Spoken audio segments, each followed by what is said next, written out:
IKEA, the Swedish conglomerate, which is one of the largest home furnishings retailer in the world, made its foray in India back in 2018.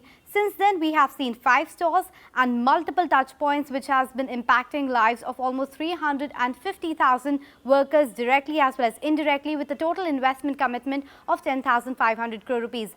Not just that, IKEA Foundation also has made a commitment of almost 300 million euros to India, and that is why it makes to the perfect candidate list as far as Mega MNC series is concerned. To understand the way forward and discuss what really lies ahead for IKEA's journey in India, we have with us Susanne Pulverer, the CEO India, as well as the Chief Sustainability Officer. Susanne, thank you so much for speaking with us. It's a pleasure being here. Thank you so much for inviting me. Happy to be here. Great. Susanne, first up, let's discuss your journey so far in India. It's been, what, 4 to 5 years since you made your foray into India. How has it been? It's 4 years since we started the first store. Then we had prepared for that store opening for a couple of years. So of course it takes time to get started. Once we have started, I see we can expand faster in the next phase. So it has been a fantastic journey to come and meet the Indian people with IKEA, and I think we have many synergies. So Susanne, it's been 4 years for you in the Indian market, but did we make it a lot more difficult for you to break into the Indian markets? Of course, it takes a bit of time to prepare and plan a start. So that was a couple of years where we were planning the whole opening. Once we got started, I think we have now getting up to speed with our coming expansion. There are things, of course, that are specific for a country like India. It's almost a continent with a large population, and there are many things we need to adhere to, adjust to. So that time we took in the beginning, but we feel it has been a good journey overall. So you talked about the expansion plans. We had to wait for 4 years to get the first 5 stores, and the initial vision was to have 25 stores by 2025. Where do we stand in that journey now? Yeah, so we see it as we have done our first expansion phase. In the middle of that came COVID, a heavy impact on supply chains, raw materials, transport, inflation, even a war in Europe. So of course it had an impact on the speed. Now we are gathering ourselves, planning for the next phase. We have huge projects in Delhi, which will be a next big market to open. So we hope we have learned how to do it and get more speed into the expansion in phase 2.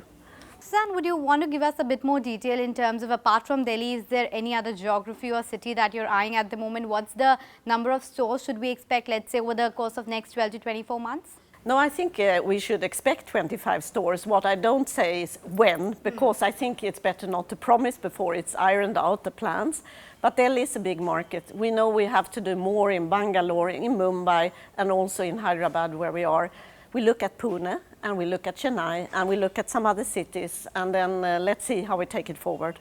So you've had 3 large stores and 2 city stores at the moment. Going forward, is there a learning of sorts that you're going to eye more of the city stores, or is it going to be a mix of both going forward? I think there will be a mix, and there might be a mix of even smaller formats than the city stores you see in Mumbai. And we will learn what fits the Indian market, but one thing we for sure know is that it needs to be accessible. People have busy lives, traffic is huge, and how to have the time to come to us, we need to be closer. So we look at smaller formats in general. Well, yes, traffic is something I'm sure you in Bangalore and me in Mumbai can both vouch for, that it's a problem area. But given the fact that offline stores, as you said, is a bit more inconvenient, let's say for a few of them, do you think online sales is also going to be a focus area? And right now, what's the split between the online versus offline? We talk about the omni-channel IKEA, and that means we should be possible to reach in any channel the customer wants to. So we will build it parallel, the online and the offline business. Today it is around 20 to 25% of online. I believe that has potential to grow even more in share as people become more and more digital and consume more and more online as well. Sure. Just wanted to get back to the point about India investment and the kind of potential you see here. The initial vision was an investment of around 10,500 crores. How big a market do you see India in the global context? How big a contributor can it be to the global parents' books, let's say? Yeah, 10,500 were the first commitment, and we have invested around 90% of that. So we are now looking into next phase. IKEA is a very important growth market for India is a very important growth market for IKEA. It's almost the same, India and IKEA. And we look long term to be here, so it is a very important market. It's 1/6 of the world's population, and we are for the many people, so how could we not be here? So, Susanne, you talked about how there have been increases in prices of raw materials, supply chain issues, and you have taken, I understand, 2 price hikes over the last 2 to 3 years. Going forward, should we expect more of that because supply chain issues have not completely abated, or at least there will be some stabilization of prices? No, there is stabilization already now, and I think we can expect decreases now. So we are looking at investing in lower prices to pass on to the customers. So that's what we look forward to, and I hope the customers too. So, Susanne, just to understand it better, with respect to the demand momentum on the ground, how's that shaping up? Is there any impact of the recessionary fears, or the demand momentum continues to be strong for India? I think what we see is that prices are important and value for money, so people are very careful when they spend. But it's not that it's a recession we experience or a decrease, but affordability and value for money is important. It should be really something that gives the right value if invested in something. And if we talk the home furnishing category, it is not a big category today, but it's a growing category in India. So we see for the future that will be more and more of interest for the many people in India. Since you talked about the various segments, could you give us some insights in terms of where do you see the maximum traction with respect to demand? I think the bedroom is one room in the home that is in big need and demand and a lot of interest. I think storage to organize, because we all have too much stuff that is lying around, and we have many solutions for that. But also decoration to make your home more beautiful. It's something we see people look for, to mention a few. And then of course we have children's IKEA, the soft toys and many things for the children. It's always of big interest. No, yeah, that happens with me, because when I come to IKEA going to buy one thing in mind, by the time I'm at the checkout counter, I have 15 other things as well, because because you realize you need this, or this is of use as well, etc., etc.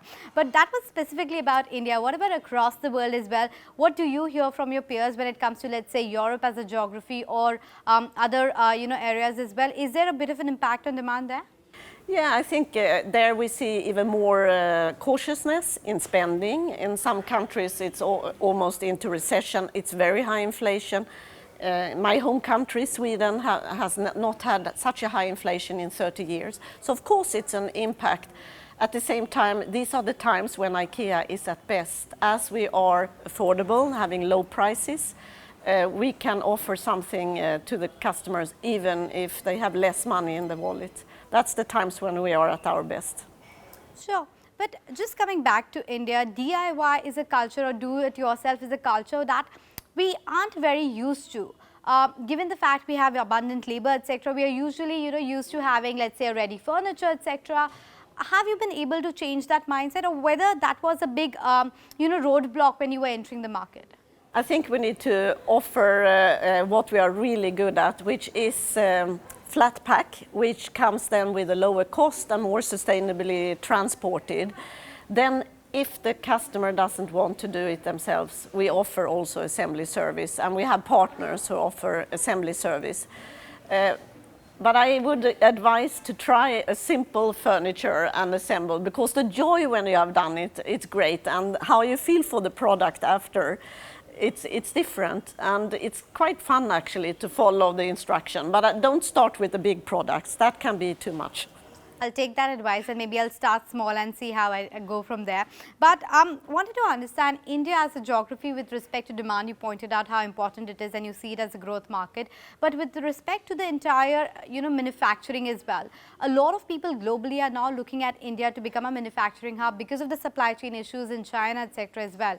Is that a strategy that IKEA is also looking at implementing? Yeah. No, first of all, we want to source more locally, so we have a commitment of 30%. And we are almost there.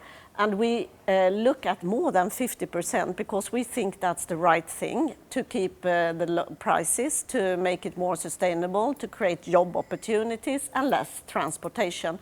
So we want to make more local sourcing, and we see opportunity for India to be more of an export hub for the rest of the IKEA world. What needs to happen to get there is some harmonization of standards, so it can be part of a global value chain. We need more sustainable raw material, especially in wood, forestry, bamboo, so we can start more furniture production also in India. But of course, immense opportunities to build this sector in India, for India and for other markets as well. So just wanted to drill down a bit more on that. You said 50% is what you would like to achieve. Any timeline that you can give us with respect to that, and also with respect to becoming an export hub, with respect to the contribution that you can expect at the global level, how much percentage of, let's say, the production can happen in India?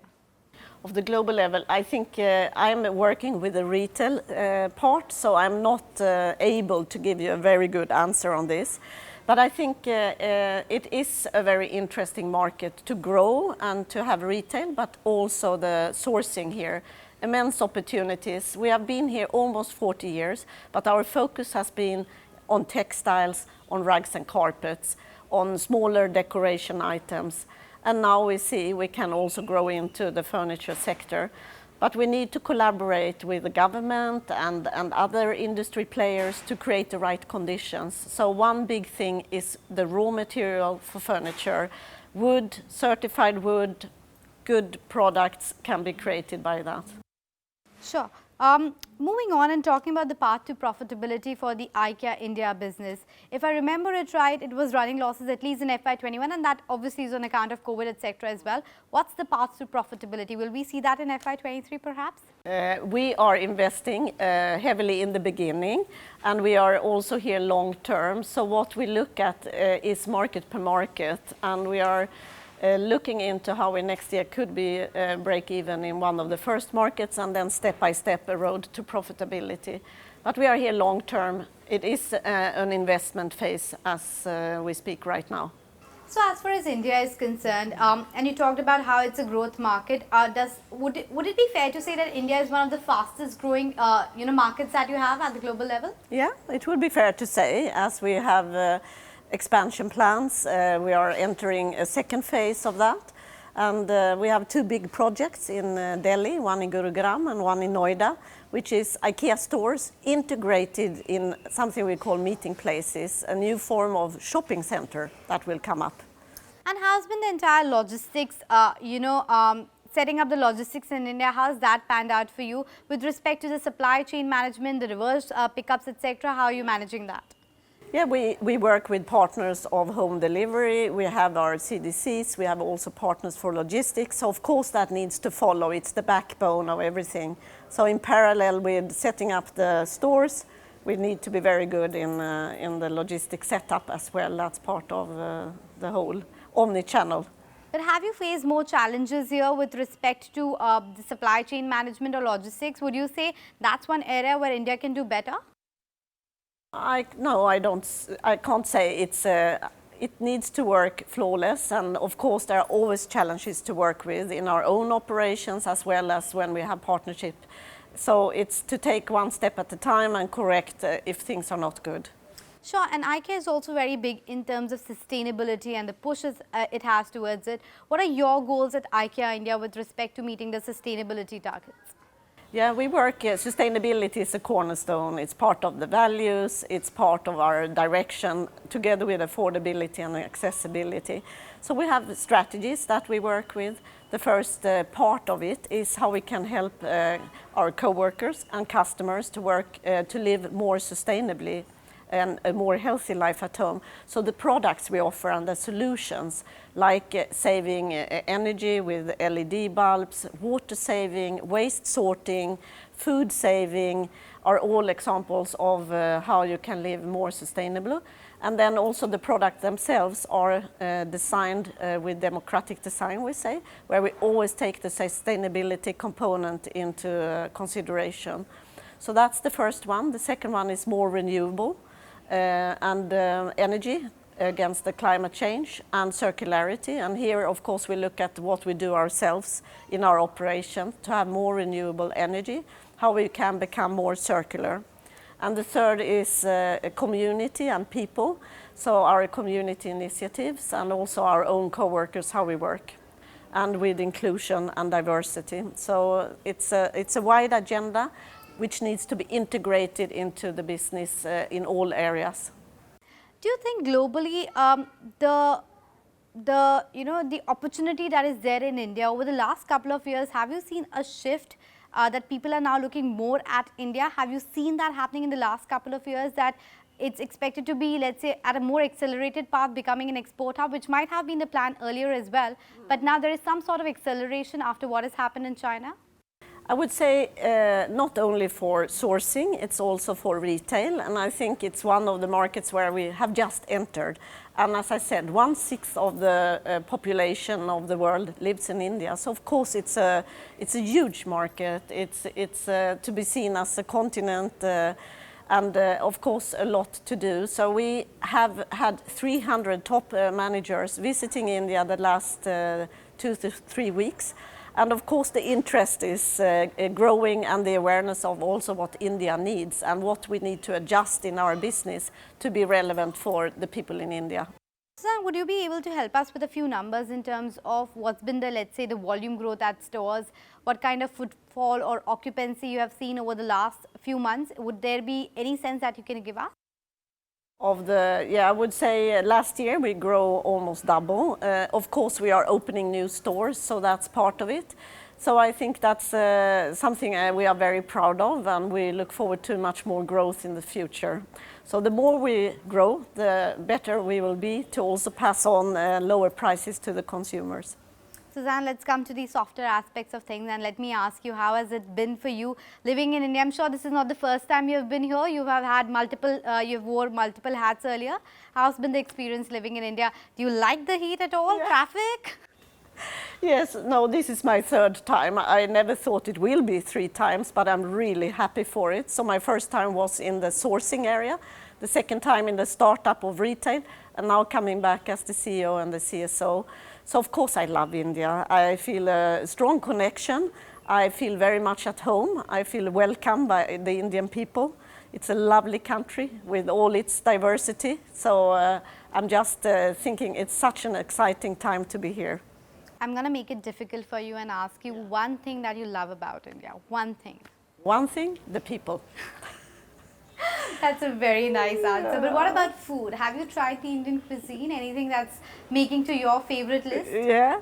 No, I think India has inspired me to become vegetarian because of climate, and of course I care for animals as well.